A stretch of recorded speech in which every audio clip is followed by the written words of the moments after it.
there you go. Everything's set up. All we have to do now is put the water supply into the bucket, each bucket. Fill the reservoir up. Throw some nutrients to it. And we're good to go.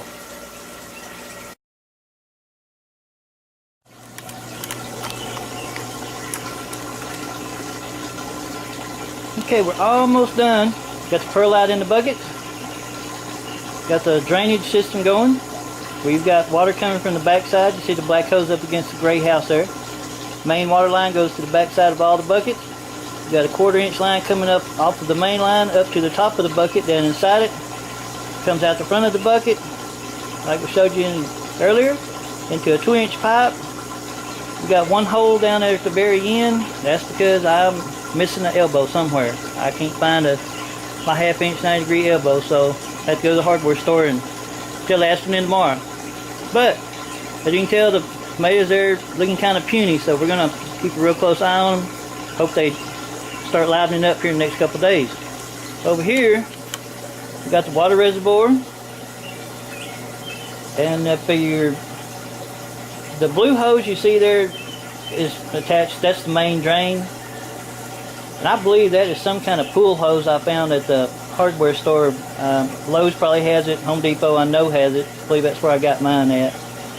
I just wanted something flexible, so in case I did want to slide my reservoir out, I didn't have to pull tops off and worry about hard connections and all that.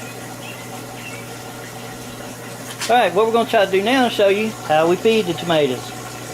Now, I'm not going to go into great depths. MHP Gardner has went into great depth about this, how he did it. I'm just going to do a real quick shot of how I do it, and it's exactly like his. So you got your master blend there on the left, 41838, from the same places that he's got it. I've got it from both places.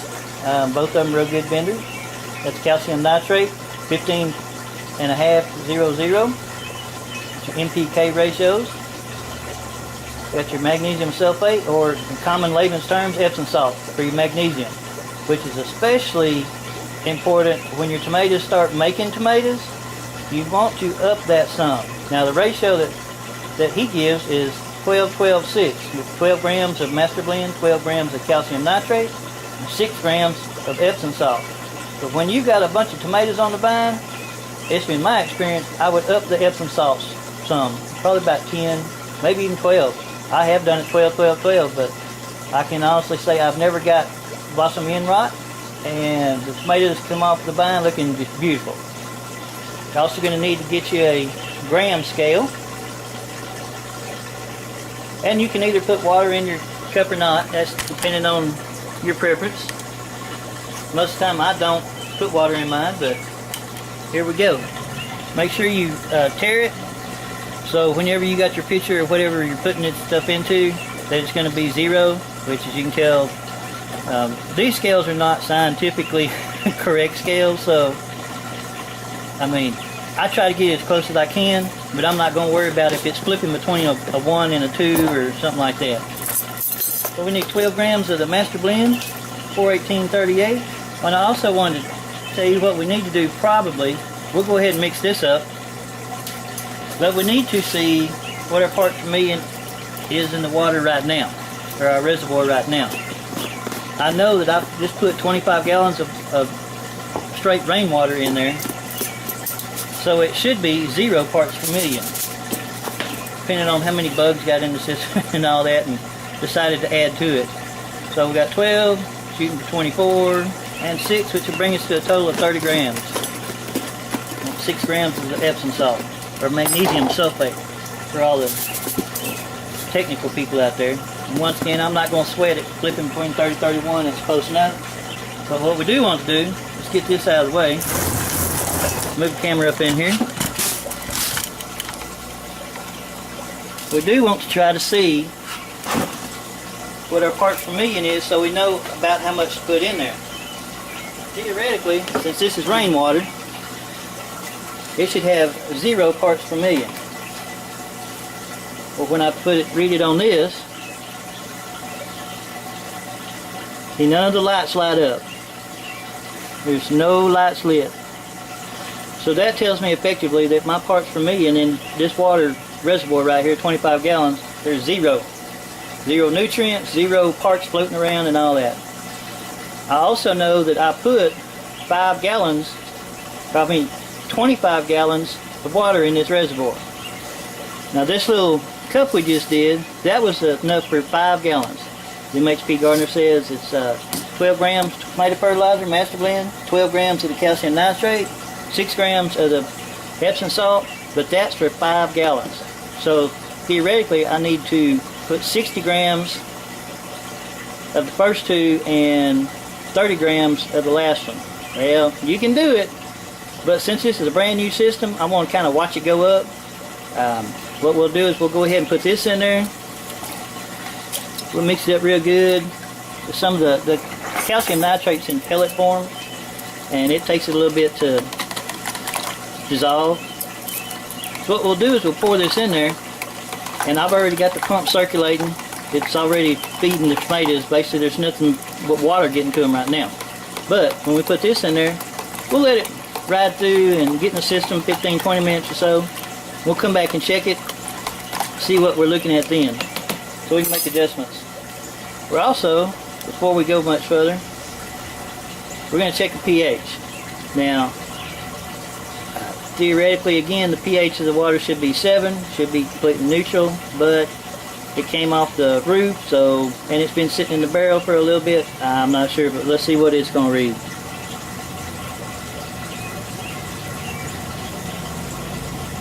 Okay, it's reading about 6.5. I'm climbing a little bit, so about 6.6. It's getting close to 7.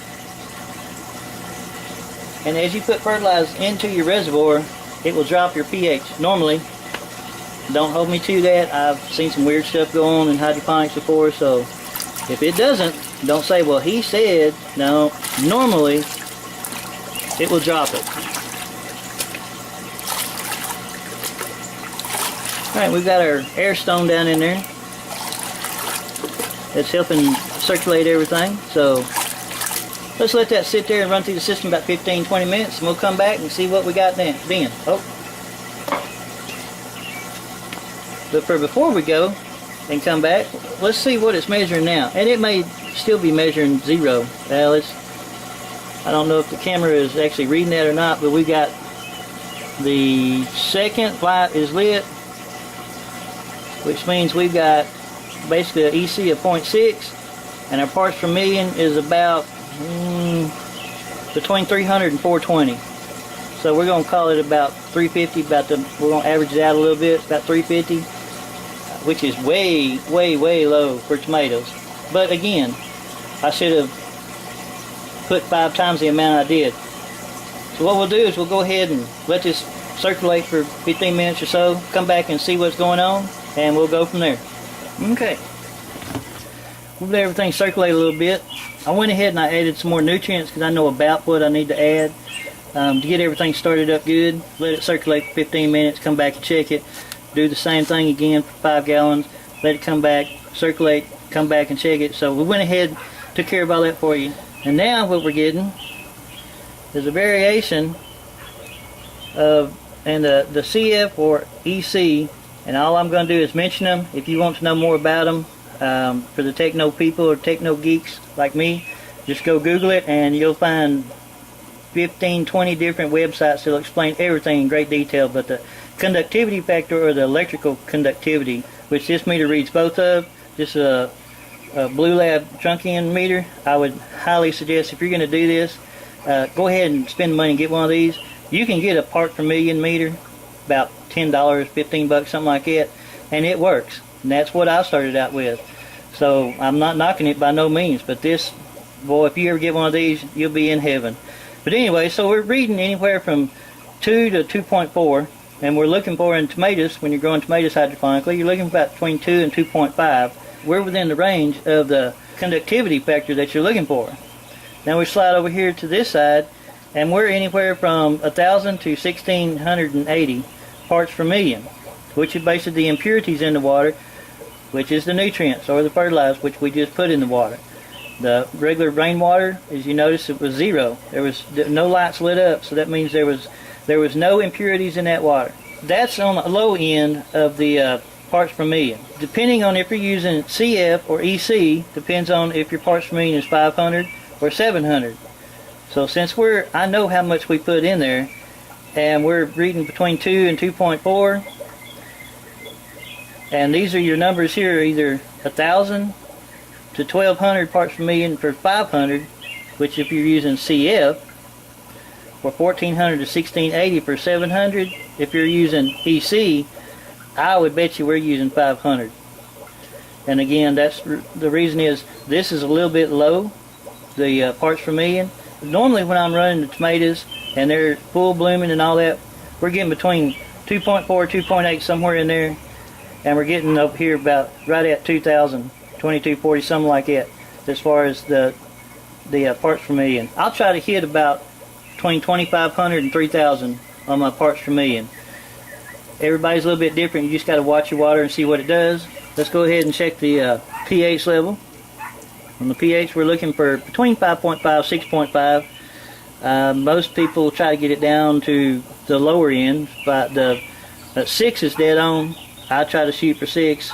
We're a little bit high right now, but this just got the nutrients dumped into it. It has not circulated around and made its rounds yet. So, and I think by tomorrow morning it'll come down to about 6.